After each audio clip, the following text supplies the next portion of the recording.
Fire Emblem has always been loaded with weaponry for players to take advantage of, and in some of the games, weapons can break with enough use, while in some of them, weapons are good as gold for your entire playthrough. Both of these approaches have some pros and cons, so I'm going to look at a few different approaches to weapon durability and try to identify what we get out of each of them.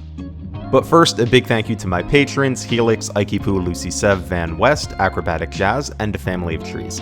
I really appreciate your support. If you want to get access to videos early, shoutouts in videos, and have access to polls that influence the content schedule, you'll find a link in the video description. Okay, so the most common version of durability in Fire Emblem is just each weapon having a set amount of uses, and then once you're out of uses, the weapon breaks. There are a few big advantages we get out of this type of durability. A classic example is the Silver Lance that traditionally comes with your Jawn at the beginning of many Fire Emblem games. We can see this in Fire Emblem 6. Here, our early paladin, Marcus, comes with a Silver Lance that absolutely wrecks every enemy in the early game, but it only has 20 uses. So basically, you get this powerful tool, but there is a resource management component to how you use it, because eventually it's going to break if you use it on everything. So players have to make decisions about what enemies are worth using the Silver Lance on, and what enemies they will use weaker weapons on, and potentially not one round. The early game Silver Lance is a classic example of what we can do with weapon durability, but there are all sorts of other weapons Fire Emblem hands out that really only work because of limited durability. This typically takes the form of legendary weapons or strong PRF weapons. Fire Emblem the Sacred Stones, for example, gives you a ton of legendary weapons with massive might, a stat boost, and effectiveness against monsters, which are the most common enemy type left in the game by the time you start getting these weapons. With these legendary weapons, your units can almost always one-round, if not one-shot, their opponents, but you still have about a quarter of the game left. Durability is what prevents you from rolling over the rest of the game with the legendary weapons. Another good example of this is in Fire Emblem 6, where you get your legendary sword, the Durandal, by Chapter 9, but it only has 20 uses. So once you have an S-rank sword user, you can use the Durandal to dominate enemies with its 17 might, but if you use it too much, you won't have much left for the endgame. So players have to choose when to make use of this weapon. Something I like about this is that it ensures that every use of a powerful weapon is pretty exciting. In games without durability, your most powerful weapons become the norm because they're what you're using all the time. But in games with limited durability, a rare powerful weapon feels special because it's far above the norm of the other weapons you use. Basically, each of the 20 uses of the Durandal feels interesting and exciting compared to if you could use it as much as you want. Without durability, games can still include powerful PRFs or legendary weapons, but there are some challenges. Usually these weapons need to be dialed back a bit compared to legendary weapons in games without durability, or they need to be given at the end of the game where having an unbalanced weapon isn't really a big deal.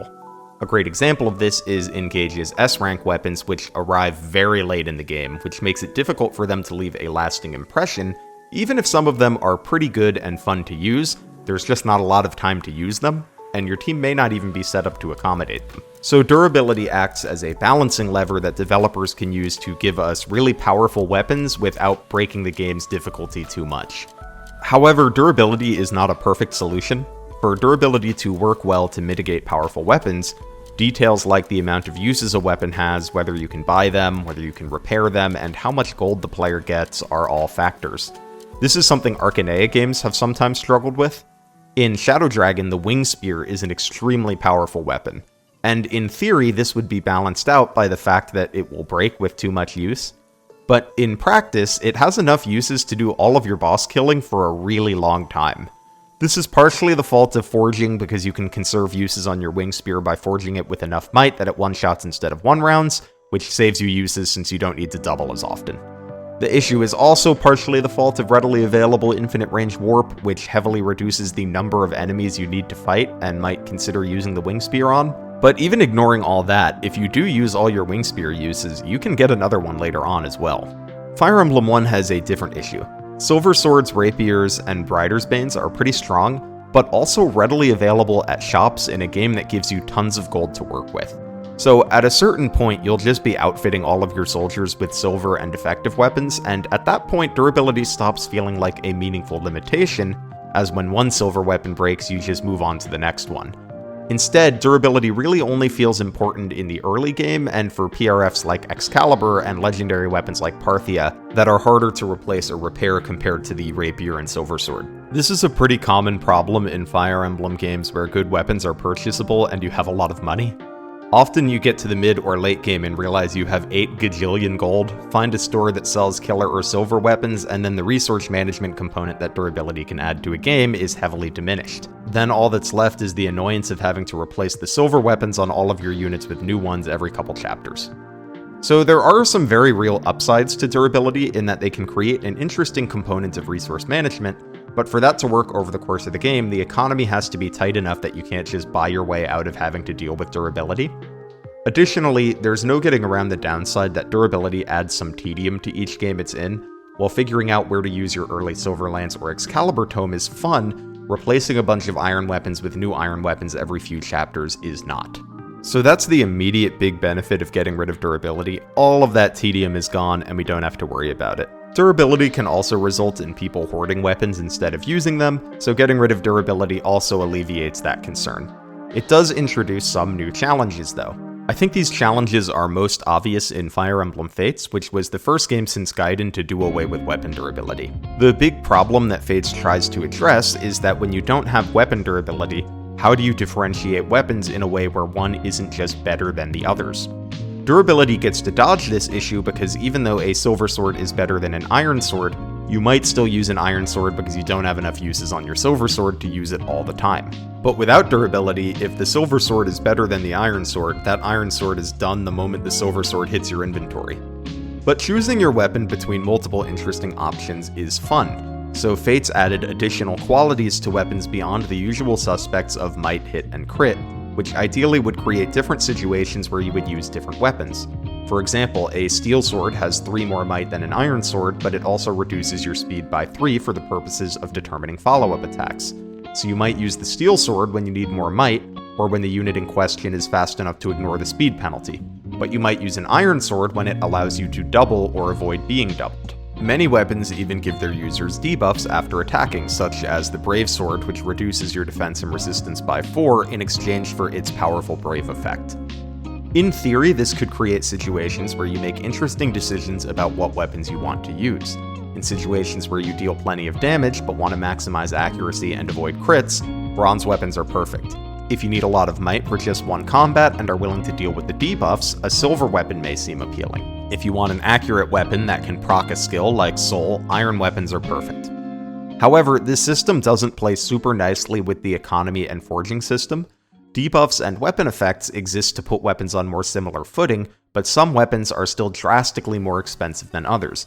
For example, a silver weapon is 4 times more expensive than an iron weapon, but it doesn't have quadruple the use cases, or enough important use cases that you feel like spending that much on it most of the time. Especially in a game where you can easily run low on funds if you aren't careful. So buying a silver weapon over an iron one feels pretty unattractive unless you have some specific use for it in mind. Without durability, silver weapons wouldn't need the debuff, and you would probably buy them sometimes when your funding situation allows for it. The system is also hurt by the way forging works in Fates. In Fates, you can forge weapons up to add more stats to them. You forge weapons by buying multiple copies of a weapon and combining them together, so this is another reason to prefer cheaper weapons like bronze and iron weapons. They are more affordable to forge. The issue is that forging a bronze or iron weapon with no major debuff can invalidate other weapons. For example, it costs only 2,000 gold to buy 4 bronze swords and forge them into a +2 bronze sword. The forged bronze sword only has 1 less might than a steel sword, but it's more accurate, doesn't lower your avoid, doesn't lower your speed, and does reduce enemy crit. So it's a much more attractive option compared to a steel weapon, which also costs 2,000 gold. The only downside is that you have to use crafting gems to do your forging, which for the most part will need to be hacked in via a save editor when online play is gone. Without forging or with more normalized pricing for weapons, some weapons that don't see a lot of use might see use more often. For example, if bronze swords couldn't be forged, they would be stuck at 4 might, and there would be situations where that wouldn't be enough, and since you couldn't forge a stronger one, you might consider using a different weapon more often. This sounds like a big critique of this system, and I guess it is. You do use a lot of bronze forges in Fates, but I actually love the idea of what they tried to do here. Instead of having weapons that are mostly strictly better than weaker versions, Fates makes it more interesting by providing meaningful drawbacks to powerful weapon types. I would love to see this iterated on because I think with different systems or with different weapon effects on some of the weapons, this could be one of my favorite solutions for making weaponry interesting in a game without durability. I also think that the weaknesses of this system can be overstated sometimes. Bronze forges are very powerful, and I did use them a lot in my Fates playthrough, but I did also use other weapons more than I think this system gets credit for. One other clever thing that Fates did regarding durability was the way they handled Corrin's PRF weapon, the Yato. Since there's no durability, they don't want to give you the super powerful endgame version of the Yato right away, so instead, the Yato periodically gets upgraded in the story. This makes sure the Yato always feels fresh and interesting and useful, but it never feels like too much. I thought this was a really cool way to handle a PRF weapon that the main character can use for just about the entire game. So, the Fate system removes the boring aspects of durability and attempts to create new incentives to use different weapons. While I don't think it was perfectly successful, I really like what they tried here. While Fate system tries to create reasons to use different weapon types, Fire Emblem Engage takes a different approach to accounting for weapon durability being gone, which is that it is simply okay with you just using the strong weapons. In the early game, you'll largely use what weapons the game gives you or what you buy, but before long your main combat units will be outfitted with forged and engraved killer weapons, levin swords, powerful tomes, and radiant bows. And they won't be looking to other weapons too often except for specific niches like maybe swapping a warrior to a longbow for extra chain attack range. While Engage lowers the incentive to use a bunch of different weapons on each unit, it still has a resource management component. It just moves to the forge. You're going to want to forge and engrave all of the weapons that you use regularly, but you're going to have to prioritize which weapons to forge early and what engravings to give to which weapon, and then who gets the weapons. This is pretty fun, and something I like about it is that your early forges start to feel like legendary weapons in their own right. I love to forge and engrave Panette, a killer axe, early, and by late game she will have slaughtered a bajillion enemies with it, to the point where it starts to feel less like a generic killer axe and more like Panette's special axe. Sadly, you can't name your forges in Engage. If you could, that would have made forged and engraved weapons feel even more special. At a certain point in Engage, you just won't be using weaker weapons anymore, and what weapon to use becomes a more limited choice among your forged weapons and some situationally good ones. But maybe that's fine. I never really miss using an iron sword later in my Engage playthroughs, and it still feels like there are meaningful decisions to make about how to upgrade your weapons, when you upgrade your weapons, and who you give them to. And that meaningful choice is what I'm really after when it comes to any of these weapon systems. The major downside of this system is that there is a point where most of the meaningful decisions have been made, and from there you're just kind of using the weapons that you forged. For example, in my Panette Killer Axe example, once the thing is forged and engraved, it's going to be the axe Panette is using for 99% of the game. She'll switch off it sometimes when she wants to use a bow, but when she's using an axe, it is probably going to be that killer axe. So things can start to feel a little samey after a while as this starts to apply to more and more units as the game goes on. So Engage's system does away with the tedium of weapon durability and still creates meaningful decisions through its forge and engrave system, at the cost of weapon variety for each unit. But this is something that games with durability generally don't excel at either. Often when you get to the end of a Fire Emblem game, you're using a bunch of silver and killer lances, so it's hard to knock Engage too much for this when other games have a similar issue. One of my favorite approaches to weapon durability actually comes from a ROM hack. Fate's Shadow Dragon is a remake of Shadow Dragon in the Fates engine that I highly recommend you play, and one of the cool things about it is its durability system. In this system, common weapons like the Iron Sword and Javelin have infinite durability, so you don't have to keep buying them and replacing them. Less common weapons, though, like the Silver Lance Rapier and Wing Spear, do have durability.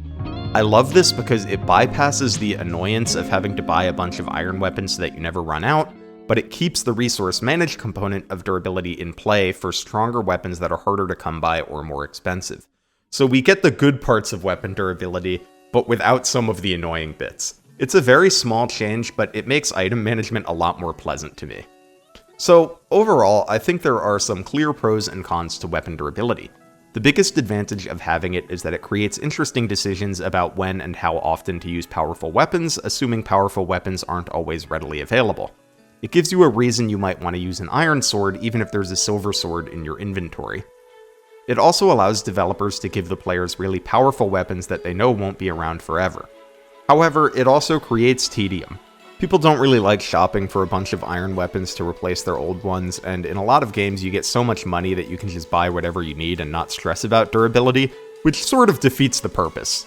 Additionally, weapon durability can also create incentives to hoard. While developers may give you a powerful early weapon with the intent that you'll use it to make the early game easier on yourself, a lot of players will just hold on to the limited resource because they're worried they might need it later. Look at how many people go into FE6's endgame with almost every use of all of their legendary weapons remaining for an example of this. Without weapon durability, players will almost definitely use the powerful tools that the developer gives them, because why wouldn't you? Personally, I slightly prefer systems with weapon durability, but I hope Fire Emblem continues to mix it up. New weapon systems like engages can be really fun, even if I wouldn't want them to use that system in every game, so I hope it's something they experiment with further. But what do you think about weapon durability, and which game do you think does it best? I'd love to hear your thoughts in the comments, and if you liked the video, consider giving it a like or subscribe so that you never miss an upload. Also, if you want to chat about Fire Emblem more, consider joining the community Discord. You'll find it linked in the description. But either way, thanks for stopping by, and have yourself a lovely week.